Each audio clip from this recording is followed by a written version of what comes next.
خب اما میریم سراغ زنجیره ها و ضروبات زنجیره. راه های شناسایی زنجیره ها برای تشخیص صحیحشون خب با توجه به آموزشات پیشین بسیار غنی هست.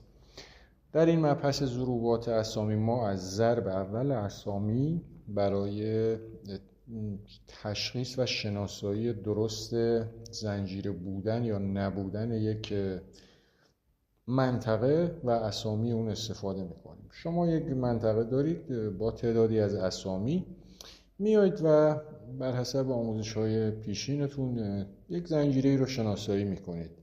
یکی از روش‌های ایقان و به یقین رسیدن اینکه یک زنجیره است استفاده از اعداد و تنوت مستتر در این اسامی هست، با قاعده‌ای که ما امروز خدمت شما عرض میکنیم اون رو به کار میگیرید و این دقیق ترین و متقن ترین قانون هست، هرچند که روش های قبلی و توصیفات و توضیحات و توشیحات پیشین هم به قدر کافی غنی هست و میتونید به راحتی شناسایی کنید.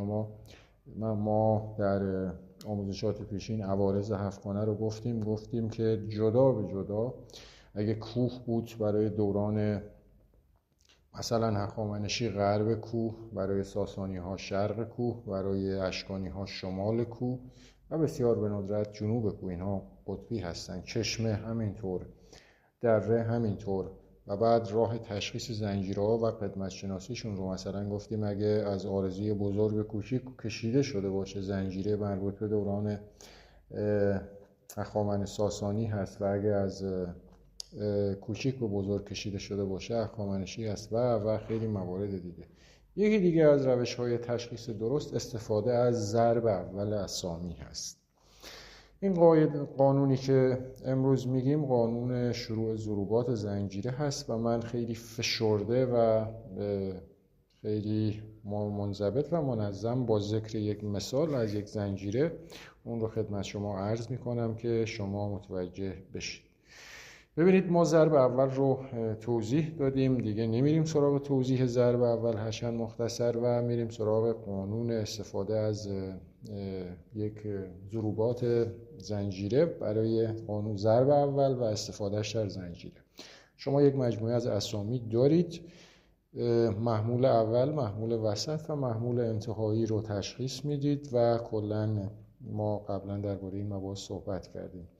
میایید ضرب اول محمول اول، ضرب اولش رو به دست میارید، عددش رو، ضرب دوم ضرب اول محمول اول، ضرب اول محمول وسط و همینطور ضرب اول محمول هدف رو، اینها رو به دست میارید، با هم جمع میکنید و تقسیم بر تعداد حروفات اون هر سه تا محمول اول، وسط و هدف انتها.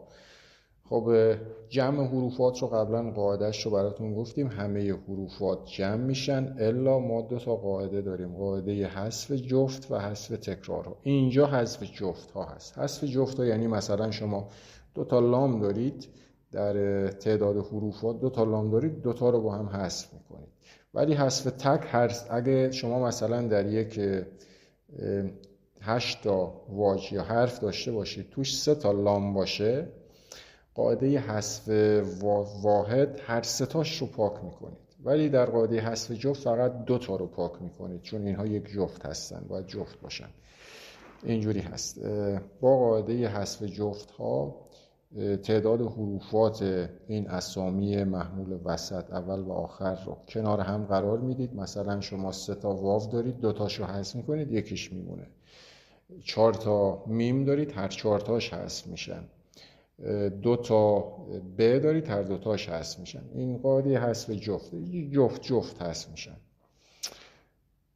تعداد حروفات رو به دست میارید مال هر سه تا محمول و توی خارج قسمت می نویسید و مورد اول هم که گفتیم ضرب اول محمول اول، وسط و آخر با هم جمع میشن اعدادشون و تقسیم بر تعداد حروفات میشن. خب برای اسامی عددی به جای ضرب اول اسامی معمولی از ضرب اول همون اسامی عددی استفاده میشه، یعنی همون عددی که در توی اسم هست ضرب در تنوت حرف وسطش.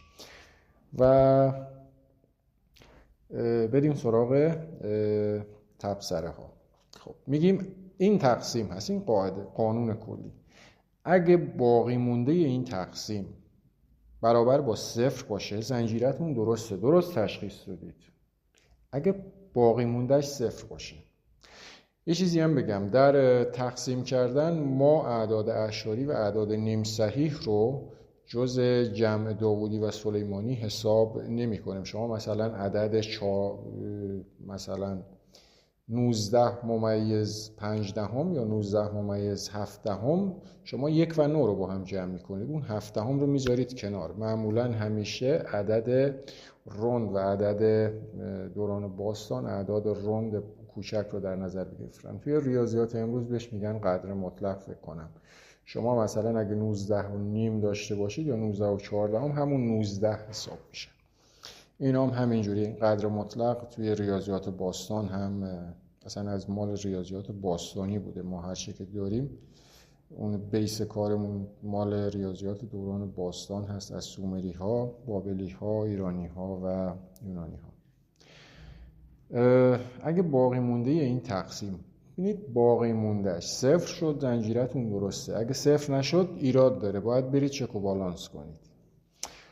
اگه خارج قسمتتون، یعنی آنچه که باقی مونده نه، خارج قسمت، شما یک عددی رو بر یک عدد دیگه تقسیم کردید، ضرب اول تمام محمولات اول، وسط و هدف رو با هم جمع کردید، تقسیم بر تعداد حروفات این اسامی، این سه تا محمول تقسیم کردید، یه عددی به دست میاد و یک باقی مونده. اون عددی که به دست میاد یا خارج قسمت، اگه جمع سلیمانیش جمع کردید با هم، هر چه که بود جمع کردید، برابر با تعداد حروفات سه تا محمول بود، ما این بهش میگیم قفل، یا جادویی هم که براش میزنن جادوی قفل هست، یک کلید خاص هم داره. این هم گفتم یه نکته‌ای بود. این زنجیره تدوینی هست. اما در کل برای اینکه بدونید بر حسب این قانون چه زنجیره‌ای تدوینی هست و چه زنجیره‌ای دفینی، ما از این میفهمیم، از این قاعده‌ای که میخوام براتون بگم، از این میفهمیم چه زنجیره‌ای، چه محمول هدفی تدوین داره یا دفینه داره. اگه عدد خارج قسمت، عددی که خارج قسمته، خب این عدد رو اگه از عدد 7 کسر کنید، باقی مونده 7 شد. 7 همون قلب اعداده، باید با 7 از 7 کسرش کنید. اگه از 7 کسرش کردید باقی مونده 7 شد. خیلی از زنجیرها هستن که خارج قسمتشون 14 میشه، مثل همین مثالی که میخوام براتون بگم. باقی مونده 7 شد، زنجیره تدوینیه. در غیر این صورت زنجیره دفینیه. این هم یک نکته بسیار مهمی هست. تمام زنجیرهای تدوینی باقی مونده شون طبق این قانون ضروبات 7 است، مگر اینکه یک زنجیره چند کاربره باشه. خب بریم سراغ مثالمون. ببینید دوستای عزیز، ما یک کوه سرخ داریم، یک دره مار داریم، یک چشمه خونی داریم. خب حالا سرخ و مار و خونی و اگه با هم تنوتاشون رو به دست میاریم، ضرب اولشون رو به دست بیاریم، میشه عدد 702. حالا این 702 مجموع ضرب محمول اول، وسط و آخره. چون من میخوام یک مثال بزنم، یک زنجیره سه اسمی رو با محوریت چشمه خونی، کارگزاری در چشمه خونی هست، اون رو به دست آوردم. و اگه ضرب اول خونی، مار و سرخ رو به دست بیارم، من به عدد 702 میرسم. تعداد حروفاتشون هم ما اینجا 2 تا خ داریم با هم حذف میشن، 2 تا ر داریم بین سرخ و مار حذف میشن، میمونه 5 تا حرف سین، میم، الف، واو، نون، یا. 702 رو اگه از تقسیم کنم بر 5، من باقی موندم 0 میشه و خارج قسمت هم عدد 14 ممیز 14 میشه که این 14 رو اگه جمع سلیمانیش رو طبق قانون انجام بدیم میشه 5، یعنی معادل تعداد حروفات به دست اومده هر سه تا محمول اول، وسط و آخر. و حالا اگه این 14 رو هم طبق تبصره سوممون از 7 قلب اعداد کم کنم، باز هم 7 میمونه. ما در چشم خونی یک تدوین داریم. این هست قدرت اسامی، اعداد و قواعدی که در دوران باستان کارگزاران امپراتوری ها به مرور به بلوغ رسیدن و شما فکر میکنید یک مشت اسم هستن. اینها نه خیر، اینجوری نیست.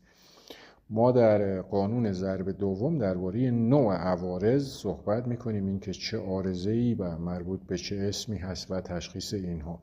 شما اینجا با قانون ضرب اول فهمیدید که دفینی و تدفینی بودن به چه صورت هست.